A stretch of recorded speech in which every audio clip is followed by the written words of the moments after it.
Public रे popular हेबा पई एबे आबाल वृद्ध बनिता निर्विशेषरे बहु लोकंक आग्रह जनप्रिय हेबार इच्छा जे वर्तमान समयरू मनीष मनरे जाग्रता हेला ताहा नुहे। मनीष सभ्यतार आरंभरू किंबा ता पूर्वरू ए इच्छा मनीष भितरे रहिछि। तेबे सामाजिक गणमाध्यम सहजलभ्य और सुलभ होई जिबा परे ए आग्रह बढ़ुछि। मोबाइलर कैमेरा ऑन करी इंटरनेट रे संयुक्त होई हेलो व्यूअर्स बोली आरंभ कला मात्रे बेस किछि भाई भौणी बंधु देखिबा पई लागंती। लाइक शेयर करंतु बोली कहिला मात्रे सेमाने तार वर्षा करी पकांती। जेते आबुरु जाबुरु कथा उट पटांग दृश्य सेते अधिक दर्शक संख्या अधिक हेले प्रदर्शित हेउतिबा माध्यमरू अर्थ उपार्जनर व्यवस्था अछि। ए दुईटी कारण जोगुं जणे जहाँ ताकु भल लागे लोके देखिबे से देखेई चले। ताहा देखेइबा उपयोगी कि नाही सेही बोध आउ रहे नाही। स्वामी स्त्री सोइछंती मध्यरात्रि समय स्वामीकु निद लागुनी। उठी देखे जे स्त्री सोइछंती विचित्र स्वरे घुंगुड़ी मारुछंती। स्वामी उठी कैमेरा मोबाइल ऑन करिदेले। घुंगुड़ी मारुथिबा घुमंत स्त्रींकु देखि फेसबुक रे लाइव आरंभ करिदेले। देखंतु बंधु माने मो स्त्री केमिति घुंगुड़ी मारुछंती। एमिति घुंगुड़ी मारुथिबा स्त्रींक पाखरे मु सोइबी केमिति? कमेंट बक्सरे मोते परामर्श दियंतु। अजस्र लाइक आसे अनेके कमेंट करंती। बेस मजालिया कमेंटरे भर्ती होई जाए सामाजिक गणमाध्यम। घुमंत स्त्रीर मुह चेहरा ए क्षेत्र में एक चमत्कार विनियोग। जनंकर घुंगुड़ी दृश्य देखी शब्द शुणई बहु लोकंकर मनोरंजन करा जाई पारे। जेउ लाइक आसे सेथिरे रोजगारर मध्य गोटे सुजोग रहिछि। आउ एमिति हालका आउ फंपा मनोरंजनर निशारे जेतेबेले बेस किछि मनीष जहाँ पारे ताहा देखिले भी आनंदरे उल्लसित होई प्रबल मात्रारे लाइक आउ शेयर करी चलंती। एमिति समर्थन पाइले भूल ठीकर व्यवधान लिभि जाए। जे कोनोसी मनीष सेतेबेले निर्विघ्नरे भाबी नहीं पारे जे मु आउ साधारण नुह, मु असाधारण। मु जहाँ कहुछि लोके ताकु सुनुछंती, लोके ताकु पसंद करुछंती। आउ असाधारण हेबाटा जेतेबेले एते सहज बोली मने हुए सेतेबेले लागे जे विराट पृथ्वी किछि नुह। मो अगणार बंधा होइथिबा गाई ता बेकरे दौड़ी लगेई मो खुंटीरे बांधी पकेइछि ताकू। ई बांधी पकेइबार सुख भल लागे। ता सहित जदि किछि अर्थ भी आसिला ओहो तेबे तो सुनारे सोहाग। हेले एमिति माइंडलेस मनोरंजन फलरे समाज जीवनरे भयावह क्षति होई जाउछि ए कथाटा आउ मने रहे नाही। वर्तमान जदि नगद लाभ दिए तेबे आगकु लोकसान हेबा कथा किए भाबी देखिब? आजिकाली जुगरे तो केही भाबिबा पाई चाहू नाहंती। आउ ए गोरिया पानीरे माछ शिकार करिबाकू नव्य संस्कृतिर जालरे देशर अधिकांश मनुष्यकू फसेइबा पाई वाणिज्यिक संस्था माने उन्मुख होई रहिछंती। जेतेबेले मनीष जहाँ खुशी ताहा करि पारिब सेतेबेले मन पाखरे निज छड़ा आउ केही मूल्यवान होई रहिबे नाही। लाइक शेयर रे फुली उठिथिबा मन ओ प्राण निज आनंदरे विभोर होइथाए।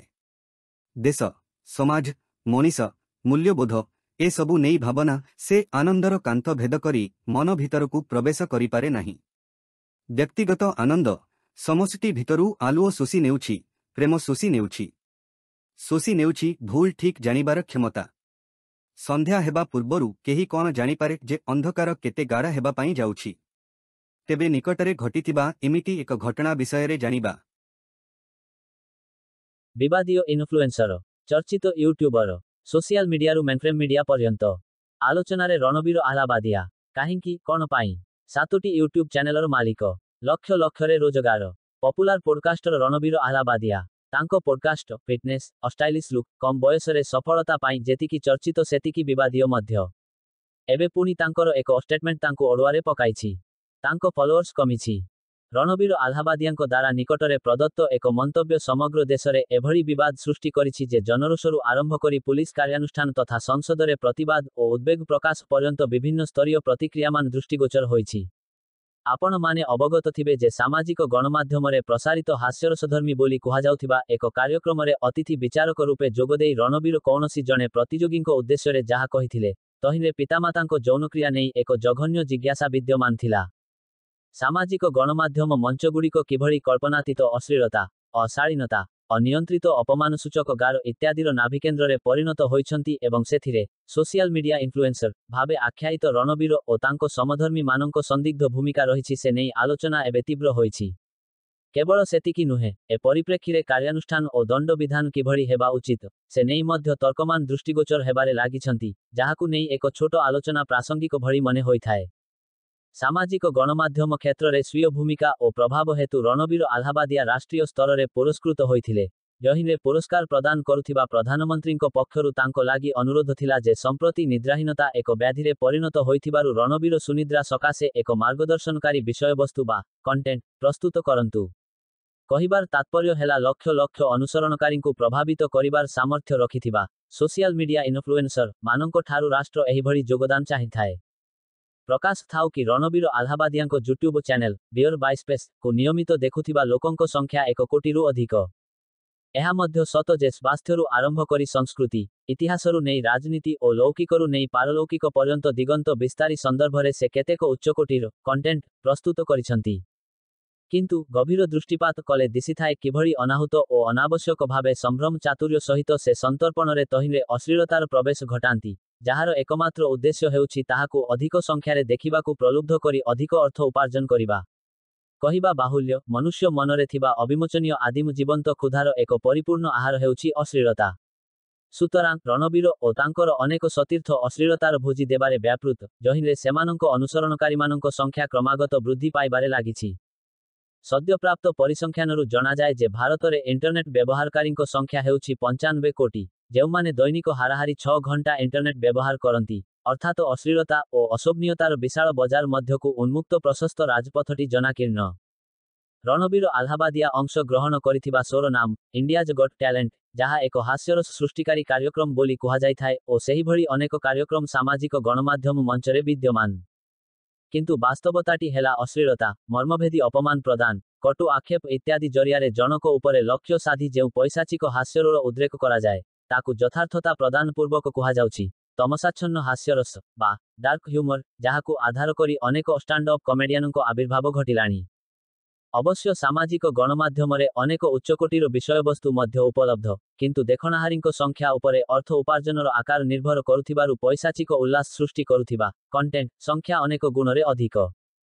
ଏହି କ୍ରମରେ ସାମାଜିକ ଗଣମାଧ୍ୟମରେ ଅଶ୍ଳୀଳ ଗାଳିଗୁଲଜ କରିବା ବା ବିନା ସଂକୋଚରେ ନଗ୍ନତା ପ୍ରଦର୍ଶନ କରିବା କ୍ରମେ ମୁଖ୍ୟସ୍ରୋତୀୟ ହେବା ଉପକ୍ରମ କଲାଣି, ଜହିଁରେ ସାଧାରଣ ମଧ୍ୟବିତ୍ତ ପରିବାରର ପୁରୁଷ, ମହିଳା ଏପରିକି ନାବାଳକ ସନ୍ତାନମାନେ ମଧ୍ୟ ପାରମ୍ପରିକ ସମ୍ଭ୍ରମବୋଧ ଓ ମୂଲ୍ୟବୋଧ ପରିତ୍ୟାଗ କରି ଅଶ୍ଳୀଳ କଣ୍ଟେଣ୍ଟ ପ୍ରସ୍ତୁତ କରିବାରେ ଲିପ୍ତ। କହିବା ବାହୁଲ୍ୟ, ଏଭଳି ସ୍ଥିତି ଅତ୍ୟନ୍ତ ଉଦ୍ବେଗଜନକ। ରଣବୀର ଆହ୍ଲାବାଦିଆଙ୍କ ମନ୍ତବ୍ୟ ପ୍ରାୟ ସର୍ବତ୍ର ସମାଲୋଚିତ ହୋଇଛି, କିନ୍ତୁ ଦଣ୍ଡବିଧାନ କିଭଳି ହେବା ଉଚିତ, ସେ ନେଇ ମତାନୈକ୍ୟ ଜାତ ହୋଇଛି। ଏଭଳି ଏକ ମାମଲାରେ ପୁଲିସ କାର୍ଯ୍ୟାନୁଷ୍ଠାନକୁ ଅନେକ ନାପସନ୍ଦ କରି ଏହାକୁ ମୁକ୍ତ ଅଭିବ୍ୟକ୍ତି ଉପରେ ସରକାରୀ ହସ୍ତକ୍ଷେପ ରୂପେ ଅଭିହିତ କରିଛନ୍ତି। ଅଥଚ ଆଉ ଏକ ବିଶାଳ ବର୍ଗ ଅଧିକ ଦଣ୍ଡ ଏପରିକି ପ୍ରାଣଦଣ୍ଡ ର ଯଥାର୍ଥତା ନେଇ ଉଚ୍ଚାଟ ସୃଷ୍ଟି କରିବାରେ ଲାଗିଛନ୍ତି। ସେହିଭଳି ଅନେକଙ୍କ ମତରେ ସାମାଜିକ ଗଣମାଧ୍ୟମ ଏକ ଗଣତାନ୍ତ୍ରିକ ମଞ୍ଚ ହୋଇଥିବାରୁ ସ୍ୱାଧୀନତା ସୀମାହୀନ ହେବା ଉଚିତ। କିନ୍ତୁ ପ୍ରଶ୍ନ ଉଠିଥାଏ ଯେ ଏଭଳି ସ୍ୱାଧୀନତା କଣ ସହନଶୀଳତାର ସମସ୍ତ ସୀମା ଲଙ୍ଘିଯିବ? ଏଭଳି ସ୍ଥଳେ ବାସ୍ତବତାଟି ହେଲା, ଏମିତି ତର୍କବିତର୍କ ହେତୁ ପ୍ରକୃତ ସନ୍ଦର୍ଭଟି କୋଣ ଠେସା ହୋଇଯିବା ସ୍ୱାଭାବିକ, ଅର୍ଥାତ ସାମାଜିକ ଗଣମାଧ୍ୟମରେ ଅଶ୍ଳୀଳତାର ପ୍ରସାରଣ ସମ୍ପର୍କିତ ଆଲୋଚନା ଓ ପ୍ରତିକାରର ମାର୍ଗ ଉନ୍ମୋଚନ ଭଳି ଉଦ୍ୟମ ହୁଏତ ନିଷ୍ପ୍ରଭ ପଡ଼ିଯିବ, ଯେମିତି ପୂର୍ବରୁ ଅନେକ ଗୁରୁତର ପ୍ରସଙ୍ଗରେ ସ୍ୱାଭାବିକ ପରିଣତି ଭାବେ ତାହା ହିଁ ଘଟିଛି। ଗତ ବର୍ଷ ଅନୁଷ୍ଠିତ ଓସ୍କାର ପୁରସ୍କାର ସମାରୋହରେ ଷ୍ଟାଣ୍ଡ ଅପ୍ କମେଡିଆନ କ୍ରିସ୍ ରକଙ୍କ ଏକ ବ୍ୟକ୍ତିଗତ ଓ ଅରୁଚିକର ଟିପ୍ପଣୀ ବରଦାସ୍ତ କରି ନ ପାରି ଅଭିନେତା ୱିଲ୍ ସ୍ମିଥ ମଞ୍ଚ ଉପରକୁ ଉଠିଯାଇ ସର୍ବ ସମକ୍ଷରେ ତାଙ୍କୁ ଆଘାତ କରିଥିଲେ। କିନ୍ତୁ ଏଭଳି ପ୍ରତିକ୍ରିୟା ଲାଗି ୱିଲ୍ ସ୍ମିଥ ଅଧିକ ସମାଲୋଚିତ ହେଲେ ଓ ଦଣ୍ଡ ସ୍ୱରୂପ ତାଙ୍କୁ ଆଗାମୀ 10 ବର୍ଷ ପର୍ଯ୍ୟନ୍ତ ଓସ୍କାର ସମାରୋହରୁ ନିଷେଧ କରାଗଲା। କୁହାଯାଏ ଯେ ସେ ଦିନ ଯଦି ୱିଲ୍ ସ୍ମିଥ ପ୍ରତିବାଦ ପୂର୍ବକ ନିରବରେ ସପତ୍ନୀକ ସମାରୋହରୁ ନିଷ୍କ୍ରାନ୍ତ ହୋଇଥାନ୍ତେ, ତେବେ ସମାଲୋଚନା ଓ ଭର୍ତ୍ସନାର ପାତ୍ର ହୋଇଥାନ୍ତେ କ୍ରିସ୍ ରକ୍, ଯାହା ପ୍ରକାରାନ୍ତରେ ତାଙ୍କ ସକାଶେ ଦଣ୍ଡ ସ୍ୱରୂପ ହୋଇଥାନ୍ତା। ଏହା ହିଁ ହେଉଛି ଅସହଯୋଗ ମାର୍ଗର ଉପଯୋଗିତା, ଯାହା ଅନେକଙ୍କ ମତରେ ସାମାଜିକ ଗଣମାଧ୍ୟମରେ ଜହର ପ୍ରସାରଣକାରୀଙ୍କ ସକାଶେ ଯୁକ୍ତିଯୁକ୍ତ ଦଣ୍ଡ ହୁଅନ୍ତା। ମାତ୍ର ଦିନ କେଇଟାରେ ରଣବୀର ଲକ୍ଷାଧିକ ପ୍ରଶଂସକ ହରାଇଛନ୍ତି, ଯାହା ତାଙ୍କ ଲାଗି ଏକ ଦଣ୍ଡ ଭଳି ଓ ଏହା ହିଁ ଅସହଯୋଗ। ଏଥିରେ ଦବିମତ ନାହିଁ ଯେ ସାମାଜିକ ଗଣମାଧ୍ୟମର ତାରକାମାନେ କିଛି କାଳ ଦୃଶ୍ୟମାନ ନଲେ ବିସ୍ମୃତିର କୃଷ୍ଣଗର୍ତ୍ତରେ ଅନ୍ତର୍ହିତ ହୋଇଯାନ୍ତି। ତେଣୁ ସୂଚନା ପ୍ରଯୁକ୍ତି ଆଇନର ଉପଯୋଗ କରି ବିଷଭରା ବିଷୟବସ୍ତୁ ପ୍ରସ୍ତୁତକାରୀମାନଙ୍କୁ ସାମୟିକ ଭାବେ ସାମାଜିକ ଗଣମାଧ୍ୟମରୁ ମଧ୍ୟ ବହିଷ୍କୃତ କରାଯାଇପାରେ। କହିବାର ଉଦ୍ଦେଶ୍ୟ ହେଲା ସାମାଜିକ ଗଣମାଧ୍ୟମକୁ ଅଶ୍ଳୀଳତା ଓ ଅଶୋଭନୀୟତା ମୁକ୍ତ କରିବାରେ ଯତ୍ପରୋନାସ୍ତି ଉଦ୍ୟମ ହେଉ, କିନ୍ତୁ ଏହାକୁ ନିୟନ୍ତ୍ରଣ କରିବା ଲାଗି କଠୋର ଦଣ୍ଡ ବିଧାନ ଅଥବା ମାତ୍ରାଧିକ ପୁଲିସ କିମ୍ବା ଅଦାଲତୀ ହସ୍ତକ୍ଷେପ କରି ଅଯଥା ବାଦାନୁବାଦ ସୃଷ୍ଟି କରା ନ ଯାଉ, ଯଦ୍ୱାରା ମୂଳ ପ୍ରସଙ୍ଗଟି ଅସାର ହୋଇଯିବ ଓ ଅଶ୍ଳୀଳତାର ତାରକାମାନେ ପଥ ଭ୍ରଷ୍ଟ କରି ଚାଲିଥିବେ।